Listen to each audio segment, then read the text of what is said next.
오늘도 앉자마자 주식 얘기부터 해야겠네요. 그쵸. 오늘 장이 미쳤죠. 네, 지금 체크 한번 해보니까 나스닥이 12%, S&P가 9.5% 이렇게 올랐어요. 하루 만에. 하루만 역대급이죠, 이거는. 지수가 이렇게 오르는 거 본 적 있으세요? 개별주 보는 줄 알았어요. 그니까요. 와, 최근에 이제 너무 많이 떨어졌었잖아요. 1년 동안 열심히 올려놓은 거 한 달 동안 다 빼놓고 오늘은 당장 역사적인 약간 상승을 하루 만에 좀 보여주기는 했어요. 그래서 잘들 투자하고 계신가요? 아니요. 원래라면은 이제 좋았을 텐데 저는 이번 주까지 TFSA를 청산해야 되는 입장이라서 지금 관망하고만 있죠. 들어가고 싶은데 못 들어가고. 알란 SP에서만 이제 약간 QQC를 조금 들어가긴 했는데 개별주를 지금 못 들어가고 있어서 좀 다른 사람들 다 이득 볼 때 못 보고 있죠. 아, 이게 이득인가요 지금? 오늘 이득이죠. 아, 오늘 이득이요. 네, 저도 이제 요즘에 이제 새로운 포지션을 좀 시작하고 있는데 차차 말씀 한번 드려보겠습니다. 네. 데이비님은 이제 투자 어떠세요? 저는 사실 지금 형들하고 조금 다르게 이제 그 액티브하게 투자를 하고 있는 입장은 아니어서 조금 저는 이제 좀 많이 떨어져서 형한테 좀 죄송하지만 세일 품목들이 많이 나왔구나 시장에. 그래서 이제 곧 들어갈 때가 됐구나 약간 그런 마음으로 지금 지켜보고 있습니다. 맞아요. 타이밍 좋죠 지금. 결과적으로 봤을 때 이게 지금은 좀 떨어지고 있는 상황이니까 위에서 사는 것보다 아래에서 사는 게 좋잖아요. 마음 편하죠. 네, 그 심리적으로 편해요 그게. 그쵸. 아무리 일찍 사서 오래 들고 있는 게 좋다고는 하지만 심리적으로 올라갈 때 사면은 이게 불안해가지고. 맞아요. 그리고 이제 뭐 주식을 처음 시작하신다던가 새로 이제 다시 해야겠다라고 했을 때 들어가자마자 내려가면 좀 심리적으로 많이 불안하죠. 멘붕이죠. 추가로 내려갈 때 샀는데 더 내려가도 네, 내가 어쨌든 들어가기 전에 이만큼 내려왔으니까 이때 들어간 것보다 낫다라는 위안감이 있어서 네. 올라갈 때 산 것보다 내려갈 때 사는 게 그래도 낫더라고요. 더 내려간다 치더라도. 맞아요. 제가 지금 나스닥 15,000을 찍으면 나도 이제 나스닥을 좀 시작하겠다 이런 마음으로 이제 조금 기다리고 있었는데 15,000에 살짝 내려갔다 올라왔어요. 그리고 앞으로 이게 또 내려갈지 올라갈지 모르지만 그래서 제가 진짜 오랜만에 이제 나스닥 투자를 시작을 했습니다. 여기서 물리는 것까지는 괜찮다. 그쵸. 이미 많이 내려온 상태에서 물리는 거면은 네. 그렇게 더 내려가진 않을 거고. 2만을 찍었었으니까 물려도 버틸만하다 이런 마음으로 좀 이제 시작을 했어요. 저도 테크주 홀더가 되었으니까 세영님과 함께 좀 같이 가보겠네요. 네, 드디어 이제 QQQ의 시대로. 네, 그리고 저희 데이비님도 이제 새로 주식 투자를 시작하신다고 들었는데 그래서 저도 이제 여러 가지 이제 공부를 하고 있는데 개인적으로.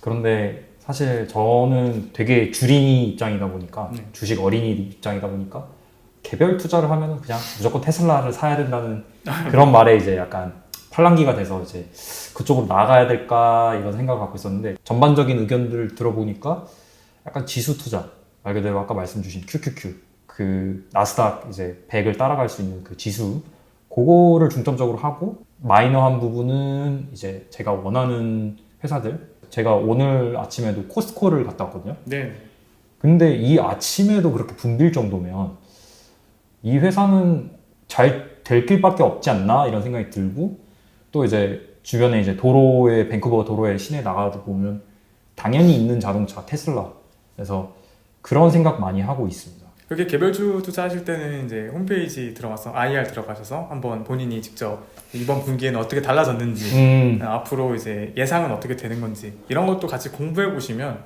훨씬 재밌게 더 믿음으로 투자할 수 있죠. 재밌는 거 맞네요. 아, 이거는 정말 취향 차이인 것 같아요. 아, 저는 그 숫자 보면 너무 재밌더라고요. 보는 거 너무 귀찮던데. 그러면 IR 말씀하셨는데 좀만 간략하게 말씀해 주시죠. 네, 어떤 한 회사를 투자하겠다 마음을 먹었을 때는 그 기업이 어떻게 하고 있는지, 돈을 얼마나 벌고 있는지, 돈이 뭐 얼마나 남았는지, 앞으로 어떨지 이런 걸 알아야 하잖아요. 근데 우리가 뭐 주변에서 보는 것만으로 판단할 수는 없어요. 그러면은 무엇을 봐야 되냐? 얘네들이 공식적으로 발표한 숫자. 그렇죠. 그 숫자를 어디서 볼 수 있냐면은 자기가 어떤 회사를 만약에 검색을 하고 싶다. 그 회사 뒤에 IR이라고 치면 돼요. 그럼 이제 모든 회사는 주식을 상장하는 회사들은 IR을 따로 웹사이트로 가지고 있고 그 안에서는 이제 분기별 리뷰, 뭐 애뉴얼 리뷰 다 가지고 있으니까 그걸 보면서 보는 눈을 키우실 수 있죠. 그러면 두 분은 캐나다에서 이제 20대 때 일도 계속 하셨고 학교도 다니셨으니까 주식에 관해서 얘기를 처음 들은 게 뭐 언제신가요? 주식이라는 것 자체는 아무래도 어릴 때 한국에서부터 그냥 초등학교 뭐 이때부터 듣긴 들었죠. 근데 그때 들은 거는 이제 막 뉴스에서 뭐 주식 했다가 막 망했다, 막 빚졌다, 막 패가 망신한다, 뭐 이런 소리를 들으면서 자라가지고 주식이란 거는 하면 안 되는 걸로 알면서 자랐죠. 그래가지고 되게 늦게 주식을 시작했는데 나중에 이제 캐나다 와서 이제 그때 이제 뭐 아마존이나 페이스북 인턴하면서 내가 다닌 회사가 주식이 있잖아요. 그래서 이제 그때부터 약간 주식에 관심을 가지기 시작했는데 페이스북 인턴 한 게 2015년도인데 그때가 페이스북이 60불이었거든요. 네네네. 근데 제가 인턴하면서 페이스북을 보는데 아무리 봐도 주식이 200불까지는 오를 것 같은 거예요. 근데 전 아무것도 모르니까 그냥 같이 인턴한 친구한테 물어봤어요. 왜 이 회사 주식이 무조건 오를 것 같은데 사람들이 다 안 사? 이렇게 물어봤는데 걔는 그냥 하는 말이 뭐 마켓을 빗해야 된다 뭐 이런 걸 얘기를 하는데 그때 저는 마켓이 뭔지도 몰랐고 마켓을 빗한다는 게 무슨 소리인지도 몰랐고 그냥 사람들이 뭐 다 안 사는 데는 이유가 있겠지 하면서 그냥 넘어갔거든요. 안 사고. 얘네가 더 잘 알겠지. 그치, 이런 생각을 그런 하시는 거죠. 다른 사람들이 이게 내가 볼 때는 오를 것 같이 보이는데 뭐 내가 모르는 게 있나 보다. 그러니까 사람들이 안 사는 거겠지. 이렇게 생각하고 넘어가는데 그게 진짜 200불을 찍고 그 다음에 확 떨어졌다가 지금 600불까지 올라왔더라고요. 네. 어마어마하네요. 그래 그때 60불 때 안 산 게 정말 후회가 되죠. 그때는 안 사고 지나갔다가 나중에 3년 뒤 2018년도에 이제 제가 풀타임 시작하고 돈이 좀 생겼을 때 이제라도 그냥 주식을 좀 해야겠다 해서 들어갔죠. 2월 달에 사고선 일주일 뒤에 갑자기 10년 만에 폭락이 오더라고요. 2008년 이후에 한 10년 동안 잘 나가다가 왜 내가 드디어 이제 주식을 시작하는데 10년 만에 이런 게 찾아오나 엄청나게 짜증이 냈죠 그때는. 올해 시작하신 분도 약간 비슷한 지금 상황을 살짝 겪으신 것 같은데 10년 동안 올라가다 내려간 거를 겪은 것보단 좀 낫지 않나. 네, 타이밍적으로 뭐 2년 만에 또 찾아온 떨어지는 거라면은 뭐 그냥 받아들이겠는데 10년 만에 찾아온 타이밍에 들어가는 게 참 억울했죠. 몇 년마다 이렇게 한 번씩 큰 폭락이 굉장히 자주 찾아오는 것 같아요. 그쵸. 코비드 때는 좀 멍했어요 사실. 그 한 달 동안 이게 진짜인가? 이게 실제로 일어날 수 있는 네. 것들인가 약간 그럴 근데 정도로. 지금도 뭐 한 20%씩을 뭐 1, 2주 만에 다 빼버렸잖아요. 이런 거는 그 지난 1, 2년이 정말 상승이 컸지만 그 1년의 상승을 다 빼버린 이런 게 사실 투자자 입장에서 좀 이제 힘들죠. 좀 잔잔했으면 좋겠는데 그래도 그럼에도 불구하고 세영 형은 아직도 지금 주식을 놓지 않고 계속 하고 있는 거 보면 어떻게 그렇게 컨시스턴트하게 그런 마음의 평정심이라고 할까? 아니면은 어떤 거에 하나 있어서 계속 붙잡고 있을 수 있는 요인이 혹시 하나라도 있을까요? 일단 몇 가지가 있는데 평정심을 항상 유지하고 있지는 않아요. 되게 막 멘탈 브레이크다운 막 있을 것 같기도 할 때도 있긴 있는데 내가 여태까지 인생을 써서 벌은 돈이 없어진다는 거에 대한 아픔은 있을지언정 앞으로의 인생이 나빠지진 않거든요. 뭐 빚을 지거나 하는 건 아니니까 앞으로는 어차피 계속 인컴이 있고 계속 더 나아질 거지만 여태까지의 수고가 날아간다. 이 아픔은 있기 때문에 미래를 생각하면 계속 버틸 수는 있는 것 같아요. 저희가 저번 시간에 얘기했던 거랑 비슷한 느낌이네요. 이게 본업이 계속 잘 굴러갔을 때 그게 가장 중요한 거고 투자는 그 다음이다. 그쵸. 그리고 이제 기본적으로 직장인은 투자가 아니고서는 인생에 답이 없다고 생각하기 때문에 그냥 손해를 보든 이득을 보든 투자는 꼭 해야 된다고 생각을 해서 계속 주식을 붙잡고 가는 거죠. 그러니까 멀리서 봤을 땐 진짜 희극인 것 같고 눈 감고 딱 일어났을 때는 희극이지만 네. 가까이서 봤을 때는 그 안에서 약간 슬픔이 들어있는 그런 메시지 같이 느껴지네요. 어제는 악몽이었죠. 그저께도 거의 가위 눌렸죠. 네. 움직일 수가 없었어요. 피가 그냥 네. 시뻘겠죠. 네. 그리고 간단하게 또 궁금한 게 있는데 이게 어떤 거죠? 이거는 이제 귀멸의 칼날이라고 아주 재밌는 일본 애니메이션에 나오는 우주의 텐겐이라는 네. 여기서부터 쉽지 않네요. 네. 도깨비를 잡는 사람입니다. 아니 온이라고 해야 좀 더 정확하겠죠. 제가 사실 이게 마음에 좀 위안을 얻으려고 이 짱구를 이제 여기다 계속 놨었어요. 이게 좀 귀여운 면도 있고. 저 같은 경우는 주식을 사실 자이보다는 타이로 먼저 시작을 했다고 하는 게 맞을 것 같아요. 첫 커리어를 이제 은행에서 시작을 하다 보니까 주식하고 되게 밀접했던 것 같아요. 이제 텔러로서 시작을 했는데 주식 얘기가 그냥 오늘 형들이 이렇게 자연스럽게 얘기하시는 것처럼 bear market, 뭐 bull market 항상 그거에 너무 익숙했던 것 같아요. 그리고 가장 중요했던 건 저희 프로베션이 끝나면 이제 그 스탁 옵션이 있어요. 저희 사내 주식을 이제 살 수 있는 기회가 있는데 그 기회 때 저희가 예를 들어 월급의 적정 수준까지 이제 컨트리뷰션을 할 수 있어요. 그러니까 살 수 있다는 거예요. 그럼 너무 좋은 게 저희 사내 주식을 샀기 때문에 회사에서 그거에 매칭하는 정도를 보너스로 주는 거예요. 근데 이제 단 조건은 너는 이제 회사에 2년 동안은 무조건 락인 묶여 있고 안 그러면은 그거는 가져가실 수 없는. 그래서 첫 주식은 그렇게 시작하게 되었고 캐나다 이제 금융 은행주로 그렇죠. 시작했죠. 네. 그리고 그거를 하면서 조금 회사에 대해서 더 관심을 갖게 되고 그러다 보니까 주식이라는 건 이런 거구나 어린 나이에 좀 배웠던 것 같아요. 특히나 이제 은행주 같은 경우는 20살 때라고 말씀하셨으니까 네, 맞습니다. 그때와 지금 이제 주가 차이를 봤을 때 생각보다 안 올랐는데 할 수 있지만 매년 뭐 이제 3, 4% 이런 동씩 계속 이제 배당이 발생했잖아요. 맞습니다. 그것도 사실 합쳐야 되거든요. 맞아요. 이제 캐나다 주식 시장이 좀 그런 경향이 있어요. 미국 주식은 이미 다들 많이 투자하시고 정보를 많이 얻을 수 있으니까 다들 잘 아시겠지만 사실 캐나다 주식도 캐나다 기업들도 분명히 강점이 있습니다. 캐나다는 어떤 게 강한 나라죠, 근데? 나무 수출이 강하지 않나요? 네, 그렇죠.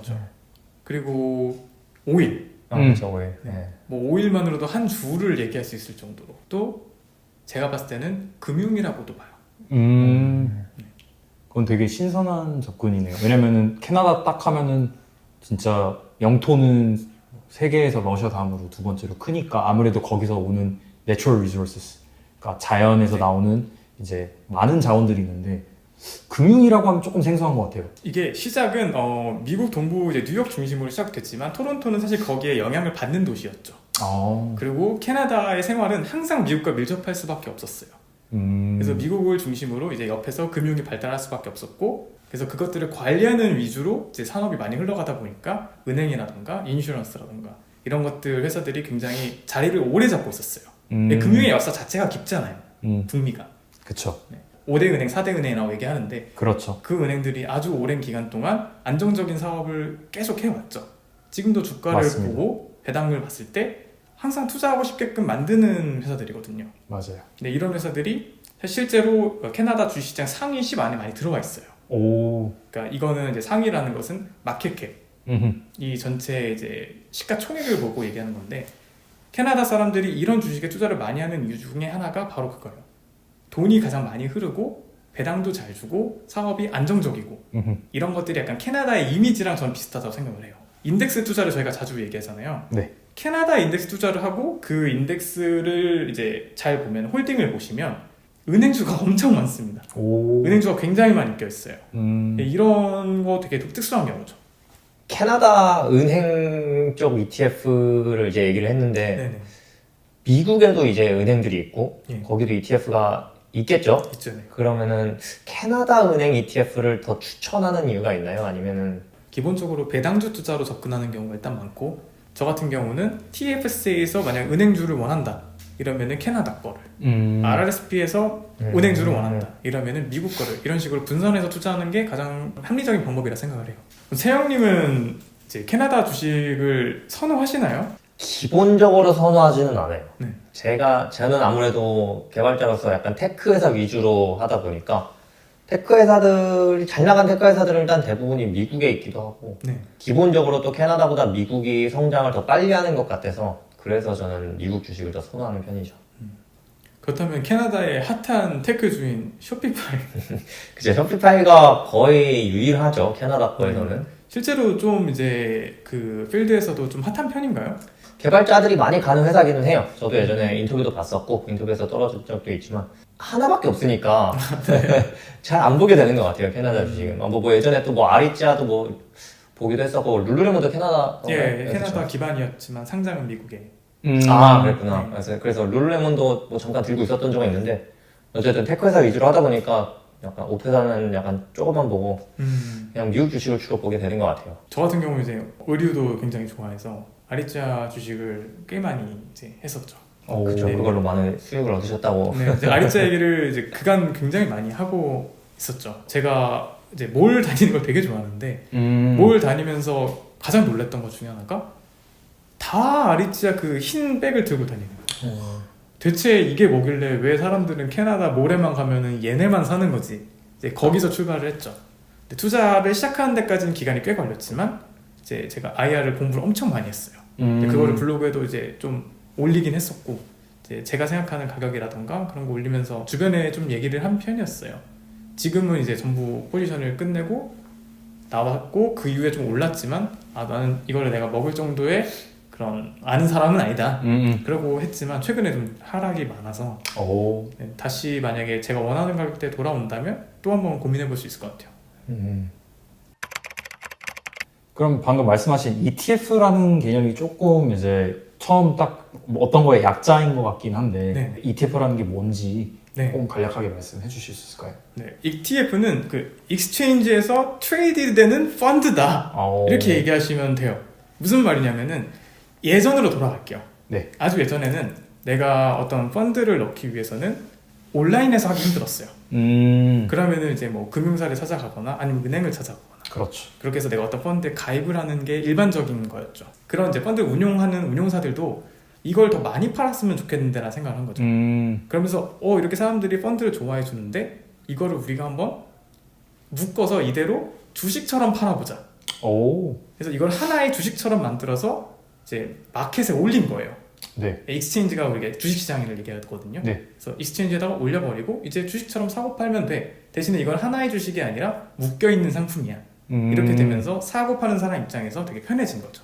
내가 예를 들어 TD에 관심이 있지만 뭔가 TD만 사기는 조금 너무 리스크가 크다고 생각을 했을 때는 캐나다 은행 주식을 아예 인더스트리 총합을 ETF로 구매하는 게 조금 더 현명하다는 말씀이신가요? 네, 그게 이제 리스크적인 측면에서 조금 더 안정적인 면이 있어요. 너무 좋은 예, 정보네요. 그래서 ETF라고 하는 것 자체는 되게 여러 가지 전략이 있고 상품이 있는데 기본적으로는 인덱스 투자에서 시작했어요.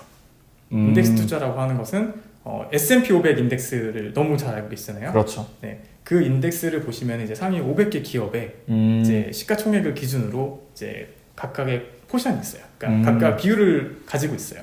그 비율에 맞춰서 숫자를 만들어 놓은 거거든요. 그러면은 그 S&P 500이라는 지수에 투자를 한다면 500개를 각 비율에 맞게 편하게 투자할 수 있게 되는 거잖아요. 그러면 지금까지 그럼 S&P 지수를 따라간 ETF의 성적은 좀 어떤가요? 가장 이제 일반적으로 많이들 투자하는 S&P 500 인덱스 ETF 같은 경우는 8%에서 11% 안에 수익이 장기적으로는 들어온다고 보시면 돼요. 이 기간을 이제 얼마로 잡냐에 따라 좀 달라질 수 있는데 또 이 지수 상승과 더불어서 분배금도 있어요. 그러니까 각 회사의 배당금들을 모아서 이제 분배금이라고 얘기하면 되는데 그것들도 계속 배당 재투자를 하신다고 보죠. 배당 재투자를 하면서 지수보다 내 자산이 더 빨리 커가는 효과가 있거든요. 그래서 대부분 편하게 얘기할 때는 S&P 500을 장기 투자했을 때 연 10%가 될 수 있다. 이렇게 많이 생각을 하죠. 하지만 이거를 단기적으로 접근했을 때는 절대 보장되지 않아요. 1년에 10% 오른다며 하고 들어갔더니 뭐 한 달 만에 20%가 빠지면 어떡해. 이건 단기적인 생각이니까. 그러면 약간 주식에 대해서 개별주를 사기에 조금 부담스럽거나 이제 리스크가 너무 크다고 생각이 들면 ETF로 눈을 좀 돌려봐도 괜찮을 것 같네요. 네, 저는 특히나 이제 주식을 시작한 지 얼마 안 되셨다면은 ETF를 먼저 접근하고 후에 개별주를 알아보는 게 좋다고 생각을 해요. 그런 방식도 또 있네요. 네, 더 안정적이기도 하고. 너무 좋은 정보 감사합니다. 그쵸, 공부할 게 훨씬 적죠, ETF가. 그렇죠. ETF는 어떤 종목을 조금 선호하세요? 저는 아무래도 이제 기본적으로 테크주들을 선호하다 보니까 ETF도 나스닥을 추종하는 이제 QQQ를 선호하고요. 그래서 밑달러가 있을 때는 QQQ를 좀 많이 사는 편이고 캣달러만 있을 때는 QQC를 좀 사는 편이죠. 혹시 그러면 QQQ는 많이 들어보고 설명도 해주셨는데 QQC는 또 뭘까요? QQC는 이제 QQQ랑 똑같은데 캐나디안 달러로 살 수 있는 토론토 익스체인지에 있는 ETF라고 보시면 돼요. 네, 그래서 밑달러를 환전할 때 이제 피가 드니까 그 피 내기 싫어서 그냥 QQC를 사버리는 거죠. 캣달러만 있을 때는. 그 정도까지 진짜 맞춤형이 되어 있네요. 캐나다 분들도 QQQ를 사지만 내가 갖고 있는 내가 직접 인컴이 캐나다 달러로 이제 벌기 때문에 그거에 대해서 조금 익스체인지 레이트에서 조금이라도 손해를 안 볼 수 있고 그치만 내가 원하는 QQQ를 구매할 수 있는 그런 좋은 방법이 있다는 걸 본인이 생각하는 방법이나 전략 같은 게 있다면은 그거를 찾아보면은 실제로 거의 존재해요. 그 방식이. 그래서 정말 ETF도 그렇지만 여기가 다 돈을 버는 회사들이잖아요. 돈을 그쵸. 벌기 위한 모든 일을 다 합니다. 예를 들면 이렇게 투자하면 너무 좋을 것 같은데 하고 아이디어를 떠올리면은 사실 그 상품이 있어요.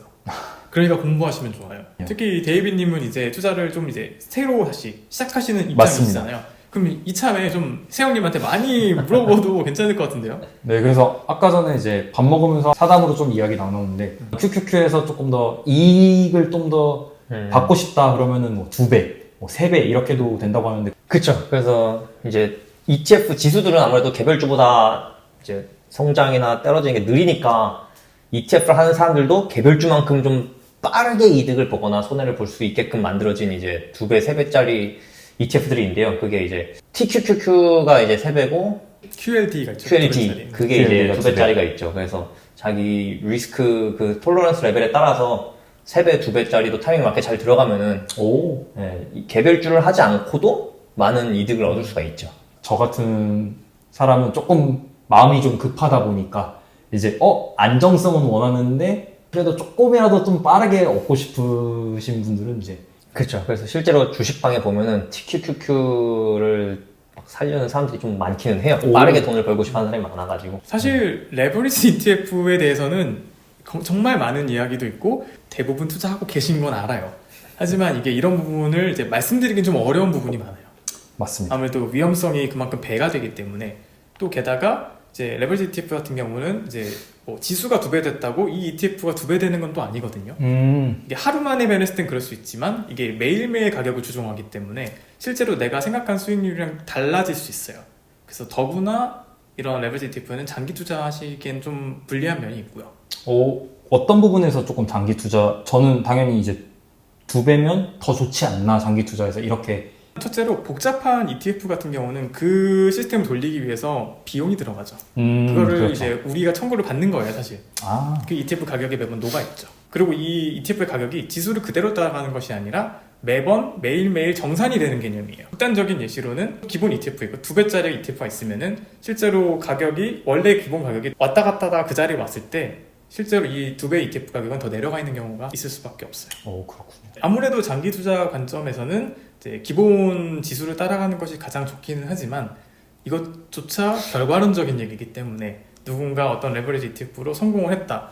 그랬을 때 뭐 사실 할 말이 없어지죠. 그렇죠. 네. 하지만 저는 이제 보수적이고 좀 안정적인 투자 그리고 오래 했으면 좋겠다는 마음에 레버리지보다는 기본적인 ETF를 가져가면 좋다고 생각을 해요.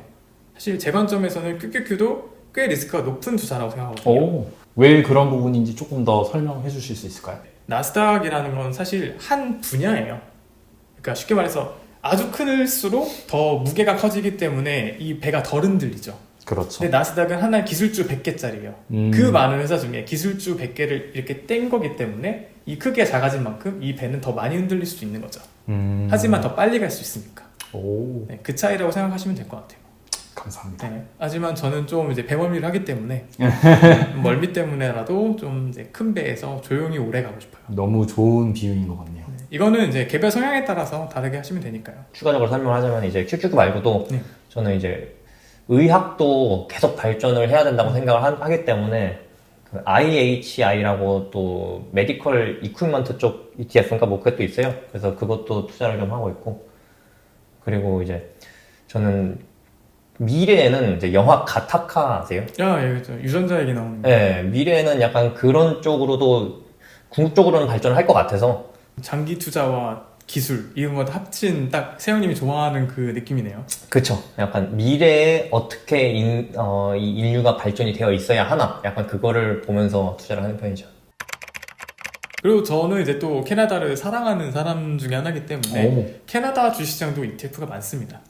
실제로 미국 투자를 하는 이제 같은 방식의 ETF도 캐나다에 상장된 게 많이 있고요. 아까 세영님 말씀해 주신 것처럼. 그리고 그 외에도 캐나다 주식시장도 있잖아요. 캐나다 주식시장 전체를 사는 ETF도 있고 캐나다 주식시장 상위 60개 기업을 사는 ETF도 있어요.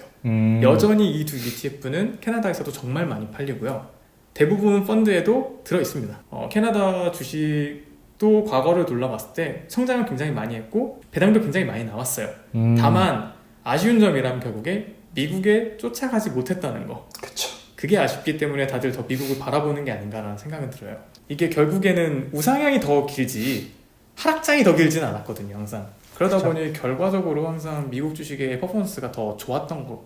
본인이 이제 좀 나이가 은퇴에 가깝다 혹은 뭐 은퇴를 했다 이런 시점에서는 캐나다 주식을 꼭 살펴봤으면 좋겠어요. 상당히 장점이 많거든요. 배당주 투자하시는 분들 대부분 이제 같은 생각을 하고 계신데 가격이 내려오면 배당 주식 숫자를 더 늘리자, 더 많이 사자. 그랬을 때 내가 나중에 은퇴 시점에 갔을 때 내가 싸게 많이 모아두면은 그 시점에서 결국 내 주식 수가 많잖아요. 그 배당금은 주식 숫자에 비례해서 나오니까요. 그러면 내가 쌀 때 많이 모아뒀으면 이 배당금은 그만큼 많아지는 거죠. 그래서 그 배당금으로 생활하자. 이게 어떻게 보면 배당주 투자하시는 분들 목표죠. 모든 주식하는 사람들의 꿈인 것 같습니다. 그쵸? 그 정도가 되려면은 네. 얼마 어치의 주식을 사야 배당주로 살 만큼이 될까요? 100만 달러 정도가 되었을 경우라고 가정을 하면 배당금이 3, 4%대에서 그러면 3, 4만 달러 정도를 이제 내가 수익이 없을 때라 가정하면 거의 세금 없이 가져갈 수 있고 배당금만큼으로만 생활이 된다면은 이제 내가 노후를 계속 그 정도 삶은 최소한 영위할 수 있는 장점이 있죠. 그렇죠. 왜냐면 캐나다 같은 경우는 CPP, 캐나다 펜션도 있고 네. 또 OAS라는 Old Age Security 그렇죠. 그런 것들이 이제 예를 들어 부부로 생각하면 이제 두 명 인분 2배가 나오기 때문에 그거랑 방금 말씀하신 이제 배당금으로 하면 어느 정도 그래도 기존에 돈을 벌 때만큼의 생활까지는 아니더라도 의식주를 해결하는 데는 그래도 어느 정도 도움이 될 것 같습니다. 맞아요. 그래서 이제 세영님께서 하시는 TFSA 전략을 이제 기반으로 만약에 200만까지 컸다고 가정을 했을 때 200만을 내가 은퇴 시점에 배당주로 돌려볼게요. 오, 그럴 경우는 그 배당이 전부 비과세죠. 그렇죠. TFS에서 배당을 비과세로 꺼내면서 심지어 OAS나 내가 받는 펜션에 영향도 안 받을 수 있죠. 그렇죠. 이제 아주 좋은 이제 꿈 같은 전략이긴 너무 하죠. 좋네요. 네. 역시 답은 TFSA 투명이요. 결국 다 그쪽으로 갈 수밖에 없네요. 네. TFSA가 잘 되면은 사실 베스트죠. 정말 베스트죠. 네, 그래서 그걸 잘 키워야 되는데 미국 가지 않는 사람들이 부럽네요. 다시 그러면 캐나다로 돌아오실 생각 있나요? 나중에 돌아오고 싶긴 한데 저희가 세영님을 이제 미국에 팔 수 없기 때문에 어떻게든 캐나다에 붙잡아 보도록 해보겠습니다. 네. 저희 유튜브도 계속 세영님과 함께 네. 진행을 해야 되는 부분이 그래야죠. 있기 때문에 네. 그죠? 그래야죠. 캐나다 사람들이 어떻게 자산 관리하는지에 대해서 좀 한번 얘기해보고 싶어요. 데이비님께서는 경험이 있으시니까 이제 많은 캐네디언들이 자산을 관리하러 은행에 이제 오셨을 거 아니에요. 많은 경우 같은 경우는 항상 이런 것 같아요. 이제 은행에 처음에 올 때는 이제 내 페이체크를 들어온다거나 이제 돈을 이제 저금을 하기 시작을 하면서부터 이제 이런 이야기가 오고 가고 하는데 특히 캐나다 같은 경우 세이빙 계좌에 넣어놓으면 0.01%예요. 0.01%라는 게 인플레이션이나 이런 거 맞으면 그냥 아예 돈이 rotting, 썩는다는 거죠. 거의 돈이 썩는다는 표현을 쓰는데 그렇게 이제 컴플레인을 보통 많이 하세요. 그러면 그럴 때 이제 저희는 이제 다른 상품들을 추천을 하죠. 대표적인 게 GIC, Guaranteed Investment Certificate이라고 해서 저축의 개념에 조금 더 가까운 거죠. 왜냐면 무조건 내가 넣은 원금, 프린시펄은 변하지 않으니까. 투자 측면에 조금 더 가까운 상품은 은행에서 제공되는 건 뮤추얼 펀드. 말 그대로 뮤추얼 펀드는 은행에서 만든 자체 상품이 있어요. 그러면 거기 안에서 리스크별로 주식도 좀 들어갈 수도 있고, 뭐 본드, 채권도 좀 들어갈 수 있고, 어느 정도 뭐 현금, 뭐 GIC 각각 모든 것들이 이제 구성이 되어 있는데 어느 정도 리스크를 테이크할 수 있는 그 취향에 따라서 그리고 또 수익성을 바라보는 그 관점에 따라서 이제 선택을 고르실 수가 있는데 또 하나 더 말씀드리면은 이제 저희 TDA 같은 경우는 다이렉트 인베스팅이라고 본인이 스스로 이제 투자를 할 수 있는 거예요. 그래서 그런 식으로 이제 개별주나 ETF 상품이나 본인의 임의대로 이제 거래를 할 수 있는 그런 부분들이 있는 것 같아요.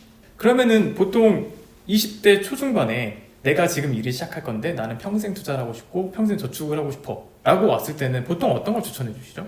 지금 이 시점, 이 순간, 지금 뭐 예를 들어 2025년, 지금 이 순간부터 10년 전 그 뮤추얼 펀드 데이터를 보여드려요. 그래서 꼭 과거가 꼭 미래처럼 흐른다는 건 아니지만 지표상으로 봤을 때 기간이 길면 길수록 시간이 그것들 다 리스크를 다 잠잠하게 만들어줘요. 그래서 그런 이점이 있기 때문에 은퇴 시기까지 조금 기간이 좀 있는 젊은 분들은 좀 더 리스크가 있는 쪽으로 아무래도 추천을 해드리거나 미디움 투 하이라든지 아니면 하이를 많이 하시는 것 같아요. 그럼 가장 많이들 이제 해주시는 질문인데 뭐 제가 이런 펀드가 마음에 들어요. 그러면 그거를 어떤 계좌에서 투자해야 되는 거죠?